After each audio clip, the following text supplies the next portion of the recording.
33 કરોડ દેવીને મારા મૂછના મોણાથી મેં બંધવાન કરી હતી, તો છોડનાર તું કોણ? એ 33 કરોડ દેવી દેવતાને તારા મૂછના મોઢેથી છોડાવનાર બીજું કોઈ નહીં, હું છું. ચંડમુંડને હણનારી દેવી ચામુંડ. તારા કુકર્મોએ હદ વટાવી. હવે તારો અંત નજીક છે. હું તારી સાથે યુદ્ધે ચડી તારો નાશ કરીશ.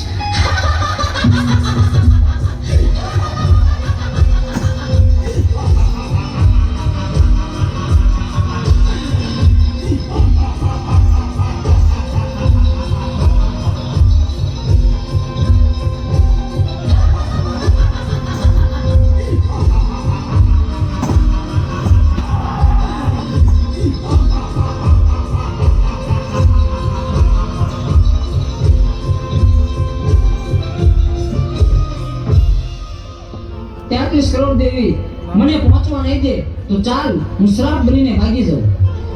અમરિયા, તું સાપ બનીશ તો હું તારી પાછળ લોયો બનીને આવીશ, પણ આજે તને જીવતો નહીં છોડું. ઊભો રહે.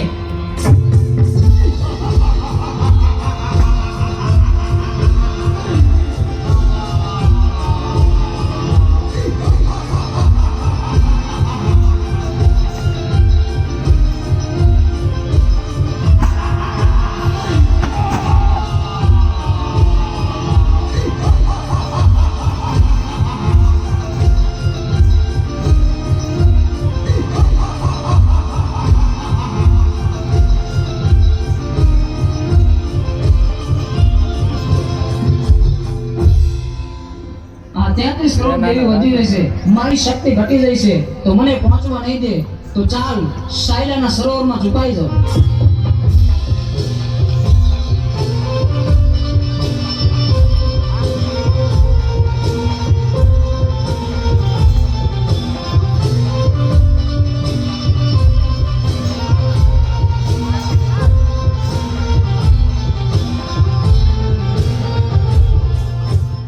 અમરિયા, ભલે તું સાયલાના સરોવરમાં સંતાયો, પણ મારી પાસે એનું પણ ઉપાય છે.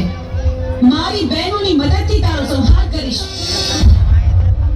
બહેનો, અમર્યો રાક્ષસ મારાથી ભાગીને સાયલાના સરોવરમાં સંતાયો છે.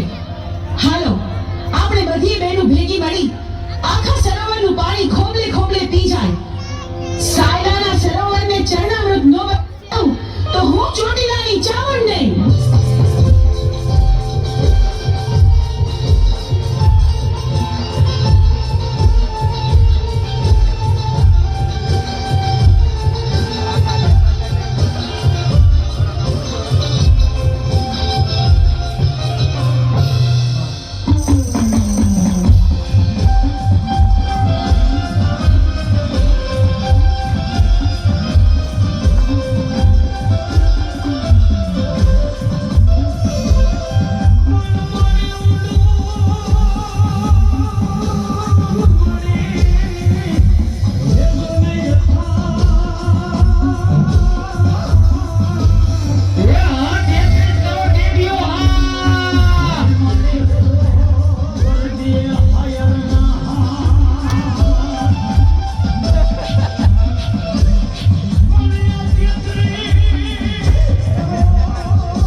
તું સાયલાના સરોવરમાં પણ છુપાઈ ન શક્યો.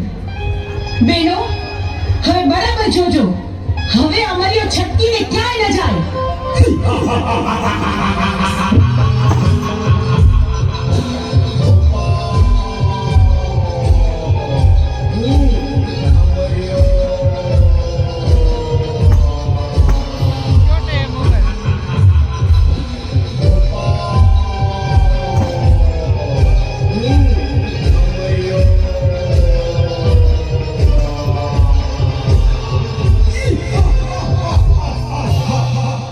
કરોડ દેવી વધી જાય છે અને મારી શક્તિ ઘટી જાય છે, તો હવે મને જીવવા નહીં દે તો ચાલ, સામે ગાયનું કરકું પડ્યું છે તો એમાં સંતાઈ જાવ, તો પણ અહીંયા કોઈ પણ દેવી નહીં આવે.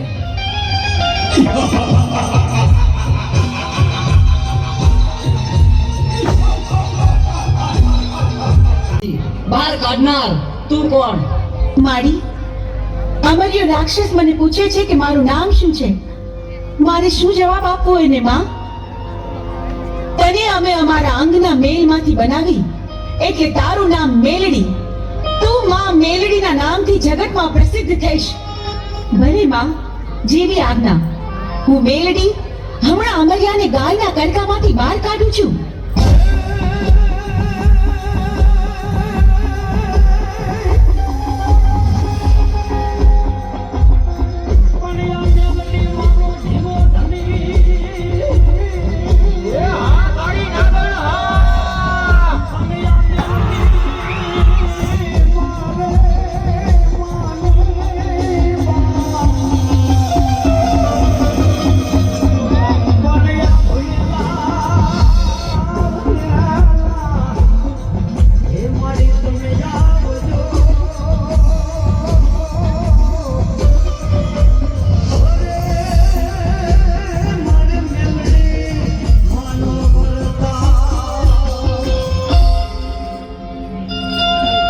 અમર્યા રાક્ષસ, જોયું તું ભાગી ભાગીને કેટલું ભાગ્યો, પણ મારાથી બચવું તારા માટે અસંભવ છે.